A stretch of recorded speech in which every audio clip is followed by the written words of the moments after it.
Hey guys, அஸ்ஸலாமு அலைக்கும். இன்னைக்கு வீடியோவில் ரொம்ப சிம்பிள் அண்ட் ஹெல்த்தியான வெஜ் பிரியாணி எப்படி பண்ணுறதுன்னு பார்க்க போகிறோம். வாங்க வீடியோக்குள்ளே போகலாம். ஒரு குக்கரில் 75 ml அளவுக்கு ஆயில் ஊற்றிக்கோங்க.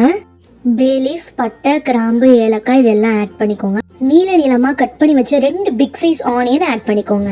ஆனியன் நல்லா கோல்டன் ப்ரௌன் அளவுக்கு ஆகணும். அது வரைக்கும் நல்லா வதக்கி விட்டுட்டுறீங்க. இது வதங்குறப்பவே 2 பச்சை மிளகாய் ஆட் பண்ணிக்கோங்க.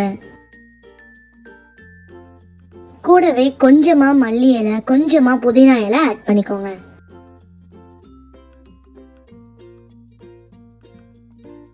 ரெண்டு teaspoon chilli powder, 1 table spoon Kashmiri chilli powder add பண்ணிக்கோங்க.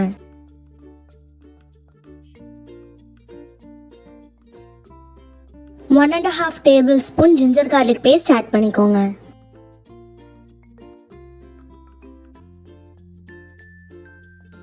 பச்சை வாசனைலாம் போனதுக்கு அப்புறம் 2 மீடியம் சைஸ் தக்காளியை ஆட் பண்ணிக்கோங்க.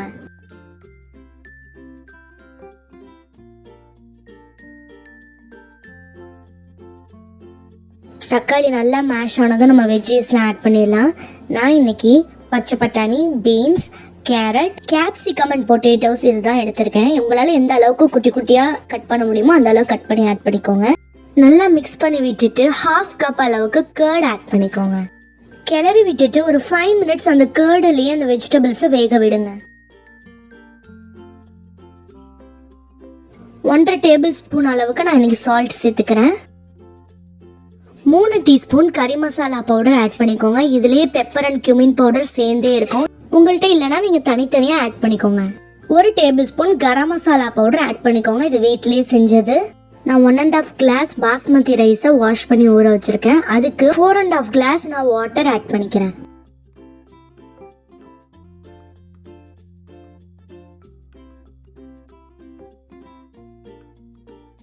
நல்லா மிக்ஸ் பண்ணி விட்டுக்கோங்க. இதை நல்லா கொதிக்கிட்டோம். இது கொதிக்க ஆரம்பிச்சதுக்கு அப்புறம் குக்கர் மூடி போட்டு ஒரு 2 விசில் வச்சு எடுத்துருங்க. ஏன்னா நம்ம பச்சை பட்டாணிலாம் சேர்த்துருக்கோம் இல்லையா, அது நல்லா வேகணும். ஸோ 2 விசில் வச்சு எடுத்துருங்க. இதை நான் ஒரு பெரிய வெசலுக்கு டிரான்ஸ்ஃபர் பண்ணிக்கிறேன்.